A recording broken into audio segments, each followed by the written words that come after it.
My dad died of Alzheimer's disease in 2016. I had been his daily caretaker for 4 years before that. Unfortunately, I ran into major problems. For example, occasionally my dad got violently agitated. And I was also simultaneously a single parent for 2 children under the age of 10. Ultimately, I was totally overwhelmed and I felt like I had no option other than to transition my dad into a nursing home. That decision was gut-wrenching, and I still feel uneasy about it almost a decade later. And when I reflect back, I realized there were so many things that I wish I had done differently. But rather than just sit around and be depressed about my missteps, I thought I would share some of my mistakes with you. My hope in doing so is that your caregiving might be more constructive. So in this video, I'll give you 3 tips that might help you start off on a better foot and last longer as a caretaker than I did. And if you can manage also to have less conflict and stress along the way, that would be good too.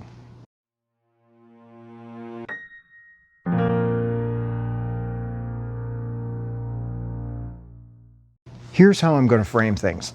If I were faced with the prospect of caretaking this year, then here's what I would do this time around that I didn't do last time. And the first one is, I'd start making household changes immediately. The longer I acted as my dad's caretaker, the more it became obvious to me that there were numerous household hazards that needed to be eliminated, minimized, or otherwise dealt with. One reason that I call my project Alzheimer's Proof is that these changes are close cousins to the kinds of changes that expectant parents would have to do when welcoming home a newborn. Alzheimer's proofing is similar to baby proofing a house. In fact, sometimes the changes are exactly the same in both cases. For example, Alzheimer's proofing in this sense and child proofing might both involve installing cabinet locks and drawer locks. However, dementia-afflicted adults are often more physically capable than infants or toddlers. Therefore, more specialized changes might be needed as well. For instance, I had to reverse the door handle on my dad's front storm door to prevent him from leaving the care environment. I had to camouflage and ultimately relocate the thermostat to put a stop to my dad cranking the heat up to 90 degrees, and so on. I don't want to get lost in those details here. My point is, in my care scenario, all of my Alzheimer's proofing was reactive. I didn't secure the front door until my dad had been returned to the house by police officers when they found him wandering along a street. I didn't relocate the thermostat until the house got unbearably hot multiple times. I didn't latch the fridge door until my dad left the thing open. But if I had to do caretaking all over again, I would start making those kinds of changes right out of the gate. Now, admittedly, I have the benefit of hindsight, meaning that I know from where I sit now what kinds of changes were necessary in order to care for my dad. And if you're just starting out, you may not have this total picture. In fact, you probably won't. But you can make some guesses. For instance, many elder care scenarios of all kind benefit from adding things like grab bars and non-slip mats, from converting bathtubs to walk-in showers, putting in wheelchair ramps and widening doorways, and so on. In other words, I would start with modifications that correspond to and support people in terms of normal aging. And then, of course, borrowing from my own experience, I would probably do things like securing the doors, just because, in my estimation, that is something that would come up in dementia care scenarios quite frequently. For my part, I've spent considerable effort and time on this channel gesturing towards select changes and sometimes providing rudimentary how-to guides. I'm not a carpenter or a home improvement expert, though, by any means, but I have been there, so to speak, as an at-home caretaker. And I can practically say with certainty that you will have to make some kinds of Alzheimer's proofing changes in almost any care scenario. So I tell you, get started as soon as possible. Relatedly, a close cousin here are the numerous financial changes that may need to be made. These are so situation specific and the range of topics so technical that they really deserve dedicated treatments. And some of these I've actually tried to provide already. See my past library videos. But please let me know in the comments if there's a specific kind of a change or area that you would like me to look into. But your loved one or you yourself will likely need to make some provisions, whether they be reallocating money or applying for Medicaid or whatever, in case your family eventually needs to turn to professional caregivers. Call this Alzheimer's proofing your finances. And that brings me to tip number 2. If I had to start caretaking again right now, I'd try to get as clear a picture as I could about my loved one's diagnosis, as well as, and this is both delicate and key, about their legal and mental competency. Okay, these two pieces of information are obviously related. If your loved one's dementia is detected in early stage, then they may be able to meaningfully participate in some of their own long-term care planning. Maybe they can authorize instruments such as durable or springing powers of attorney, for instance. Now, let me be plain though, I am neither an attorney nor a healthcare professional. So nothing I say here or in any of my other videos should be construed as advice per se. For that, you will need to seek out licensed experts in your area. This is just me giving you hints or research leads based on my own experience as a caretaker for my dad. And here's something that I discovered the hard way. When your loved one's cognitive impairment gets bad enough, they will no longer be able legally to sign documents. These could be distribution requests to brokerages or to retirement account custodians. They could be Medicaid applications. They might be nursing home admission agreements, whatever. But if your loved one is technically no longer compos mentis, then they cannot make these important decisions. But the decisions need to be made. But if your loved one can't make the decisions for him or herself, then someone else is going to have to make the decisions on their behalf. Normally, a person would authorize someone else to do that, but if you wait until such a stage when your loved one is no longer legally competent to make that decision to authorize you or someone else, then you're in a bind. And the only way to get that authorization accomplished is to have them declared incompetent and to have you or someone else appointed by a court as their conservator or guardian or whatever. Reportedly, celebrity talk show host and comedian Jay Leno recently had to go through this kind of process. And that is more drawn out, expensive, and sometimes more public than just having it taken care of when your loved one is still with it.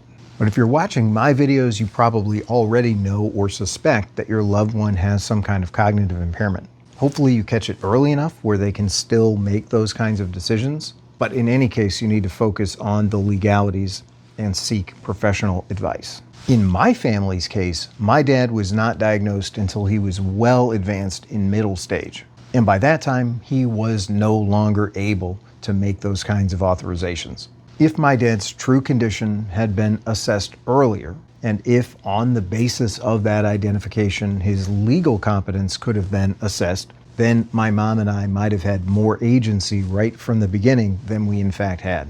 And there were several cases early in our care scenario where this might have made a big difference. A couple of those involved instances where my dad refused medical interventions, including rehabilitation after surgeries. If a hospital knows that my dad is not able to make those decisions, then they don't even address my dad when requesting or asking about rehab. That would have been my mom's decision. And that alone might have started us off on a better foot than we did. And a big one was when he insisted on driving. Now, I've already said, and I'll say it again, I'm not a lawyer, and I'm certainly not a psychic. Therefore, I really don't know how our situation would have played out, even if we would have had a diagnosis of my dad in early stage, or if we had had something like a durable power of attorney on file. And of course, having these things, the diagnosis and the POA agreement, would have done nothing, presumably, to affect my dad's behavior, his emotional disposition, and so on. In other words, he still would have been combative and obstinate, and we still would have run into problems. But for all that, my intuition is that our situation would have been slightly better than it was if we had had those things in place. However, speaking of difficult things that I put off until way too late, here's number 3. If I were to undertake being a caretaker next week, I'd make contact right away with adult daycares, with at-home nurse providers, and yes, even with nursing homes. As I've gotten into in other videos in more depth, here's the basic reason. Caretaking may work for you until it doesn't. And sometimes the transition between those two things, between working and not working, can occur quite suddenly. One viewer commented that her mom was agreeable until after a particular surgery. Then her mom took a decided turn for the worst cognitively and became almost unmanageable. I can relate to this somewhat, as in my dad's case, his dementia too markedly increased after 2 surgeries. Although, as I said, we didn't yet know that my dad was suffering from Alzheimer's disease. See my video on why everyone missed it. Now, the change from manageable situation to nightmare does not happen all the time. And even when it does happen, it's not always an overnight change. But it arises often enough that you should have a plan for it. And you should bear in mind that it may not even be something that happens to your loved one that makes the difference. What if you get the flu? What if you get cancer? What if you just slip and fall? What if the market takes a nosedive and your retirement check suddenly diminishes? And on and on and on. Who will deliver daily care if you can no longer do it? Who will be able to just give you a break from time to time? Many Alzheimer's sufferers wander at night, and that's not going to be good for your well-being, for your sleep schedule. Dementia sufferers might try to leave the house, and they often do so at the worst possible time, like when you've got something on the stove. And so their attempting to elope can be anything from a nuisance to a legitimate fire hazard. An Alzheimer's sufferer might be belligerent and agitated, as my dad was much of the time. And that could tax your patience, or it might give you an ulcer depending on your own disposition.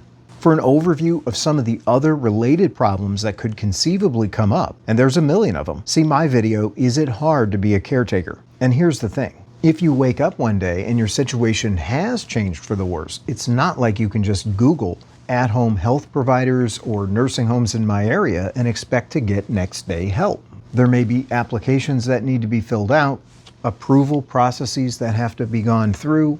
There might be waiting lists or other hurdles that have to be cleared. In other words, getting help often takes time and money. So I would say you should plan for these kinds of contingencies even if you do not ever intend to stop being your loved one's caretaker. Maybe you never add your loved one's name to any facility's resident queue.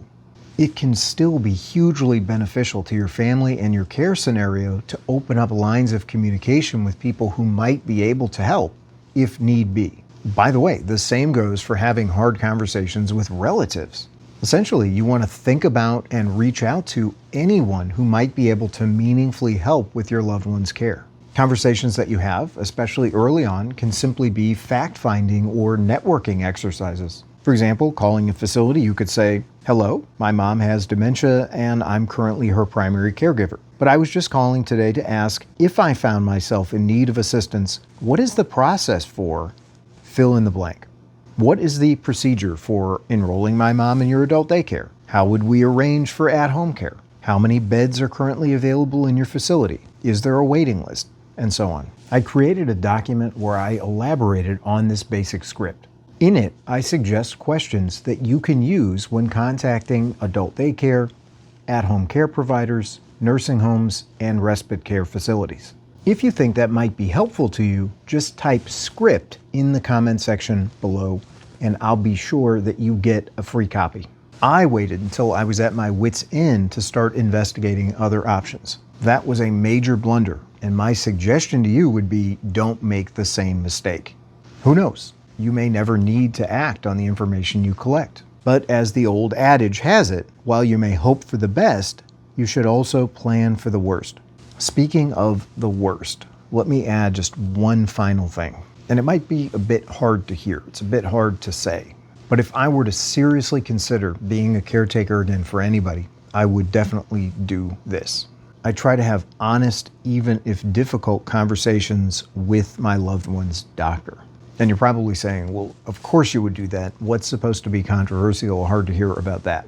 In my previous video about what you absolutely need to understand about being a caretaker, one of the things that I got into was this. When my family decided finally to go the nursing home route for my dad's care, I assumed that the staff of the nursing home would be able to handle him behaviorally. And it was his troublesome behaviors that made our home care situation unmanageable. He was aggressive.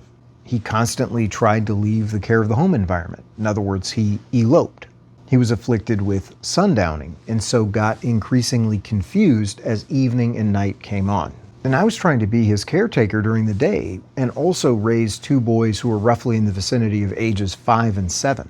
If my dad had been calm or passive, I think the other challenges of his care would not have seemed so unmanageable, so insurmountable. And unsurprisingly, when my dad got into the nursing home, he behaved the same for them that he had for me.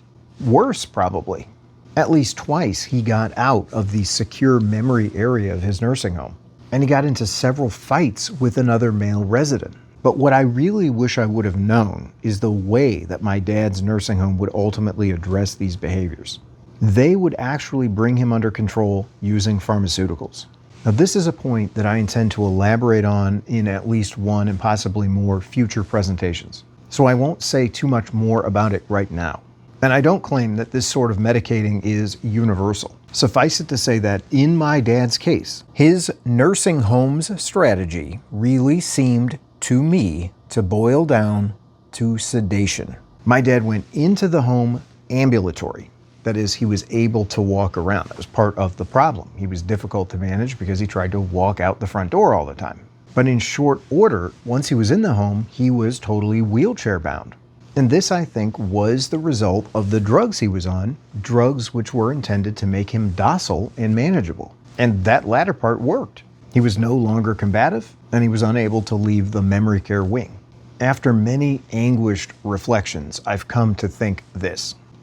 Maybe, and please underline that word, put it in boldface, put it in italics, maybe I should have talked with my dad's longtime geriatric doctor about the possibility of using certain medications in our home care scenario in order to control my dad's behaviors a little better for us.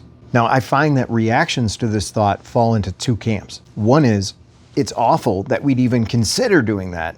And the other is, it's awful that we didn't do it. And I have relatives who are in both camps. So why didn't we do it?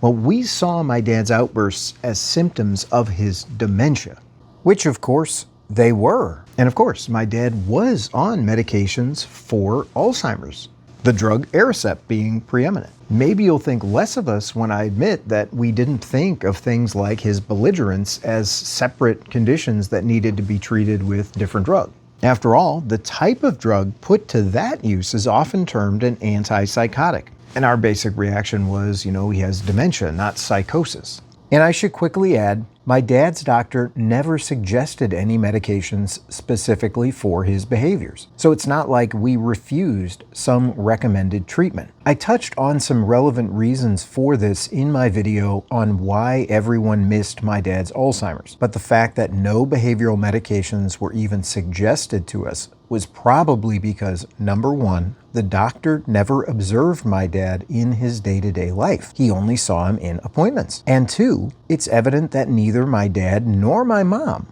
who accompanied my dad during his appointments, neither of them was entirely forthcoming about the embarrassing and sensitive details of our home life. So the doctor didn't have enough to go on. But whichever reaction you have to my admission here, please remember that I am relaying things that I admit were mistakes. So in other words, if you think I was mistaken, I agree with you. And I'm doing this in the hope that my admission about my own mistakes might help you to be a better caretaker than I was. And let me be quite clear, I am not, absolutely not, advocating for or suggesting that you sedate your loved one merely to make your life easier. But well, the question is, what is the alternative? I mean, really, what is your alternative to home care if you reach the end of your rope? I concluded that I was no longer well suited to be my dad's caretaker in his home. And the only option I could see was to turn my dad over to professional caretakers who I believed were better equipped to handle him than I was. But in the end, they resorted to medicating him. So in hindsight, obviously he ended up on these medications, these antipsychotics anyway. So now he's not in the home and he's on medication. And the question is, would we have been better able to manage him if we had explored that option ourselves? And would my dad have been healthier and happier on antipsychotics with us in the home than he ultimately was on the same drugs in a nursing home? Of course, I cannot answer that. I can't answer it in my dad's case, and I certainly cannot answer it in your case. But it reminds me of the well-known thought experiment in ethics known as the trolley problem. In one version of the scenario, you're a conductor whose train car is barreling down the tracks. Suddenly and without warning, you observe that there is a stalled bus ahead of you. You have the option to pull a lever and divert your car to a different track. The problem is that there is a single person carelessly strolling along that track too. So the choice is smash into a group of people or smash into one person. It's almost certain that somebody will die, and neither option makes you feel good. Many times, care-related choices seem a lot like that to me. But here's what I would humbly suggest. If you're committed to providing the best care that you can for as long as it is workable, that you simply think about and discuss all available options. Don't put anything off the table or out of bounds just for purposes of discussion and exploration. But okay, let me leave you with something just a little more hopeful. My Alzheimer's Proof project actually has two interrelated purposes. We already noted the first one, making changes to your home care environment. But the second is making changes to my own diet and lifestyle in the hopes of lowering my odds of developing cognitive impairment. Both purposes are deeply personal, because not only was I a caretaker for my dad, but I also can't tell you how much I would love to avoid getting dementia myself if I could. And as Alzheimer's runs on both sides of my family, I might need all the help I can get. So if you feel like you're in a similar boat, please drop me a comment and consider joining me for some of my other videos. Either way, I thank you for watching this one. And if you found something in it that you appreciated, don't forget to click the like button. In any case, I wish you all the best in your own caregiving scenario and for your own present and future mental health.